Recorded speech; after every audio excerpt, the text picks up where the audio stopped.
जय श्री कृष्णा। देखिए, आज हम आध्यात्म की दृष्टि से कर्मों के प्रकार को जानेंगे।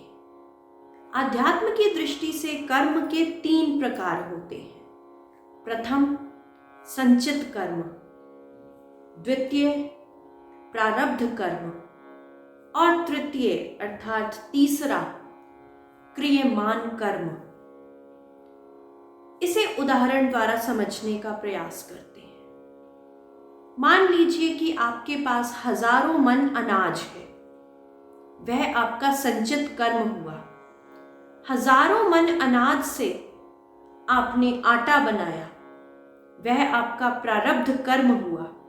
उस आटे का सेवन करके आपने अपने शरीर को गतिमान किया, वह आपका क्रियमान कर्म हुआ।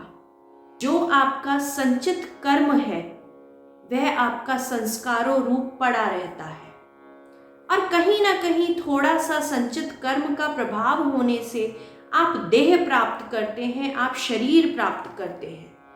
आपके प्रारब्ध के अनुसार आपका जन्म होता है, प्रारब्ध के अनुसार ही आपका विवाह होता है, और समय आने पर प्रारब्ध के अनुसार ही आपकी मृत्यु भी हो जाती है। और जो संचित कर्म होता है वह कहीं ना कहीं संस्कार रूप पड़ा ही रहता है, जो आने वाले आगामी समय में आपको फल प्राप्त करता है, क्योंकि कहीं ना कहीं संचित कर्म का ही फल प्रारब्ध स्वरूप भी प्राप्त होता है।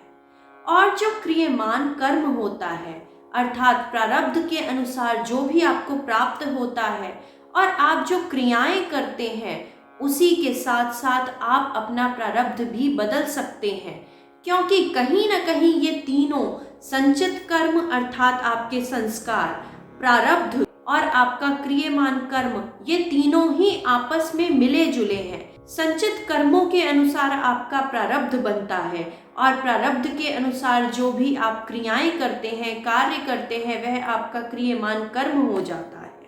तो जब हम संचित कर्मों के अनुसार अपने प्रारब्ध को भोगते हैं, मान लीजिए कि एक 10वीं फेल व्यक्ति है और उसके प्रारब्ध के अनुसार वह लाखों करोड़ों रुपया कमाएगा, परंतु एक सर्टिफिकेट वाला व्यक्ति, क्योंकि उसके संचित कर्म बुरे थे और उसका प्रारब्ध भी बुरा था, वह दर दर की ठोकर खाएगा। तो तीनों का प्रभाव कहीं ना कहीं आपके जीवन पर मिला जुला पड़ता है। केवल और केवल प्रारब्ध के भरोसे ही नहीं बैठना चाहिए, क्रियमान कार्य करते रहना चाहिए। उसी के अनुसार आपको स्वर्ग की प्राप्ति होगी, और जब आपके पुण्य कर्म समाप्त हो जाएंगे तो स्वर्ग से आप नीचे फेंके जाएंगे और जन्म और मृत्यु के चक्कर में यूं ही भटकते रहेंगे।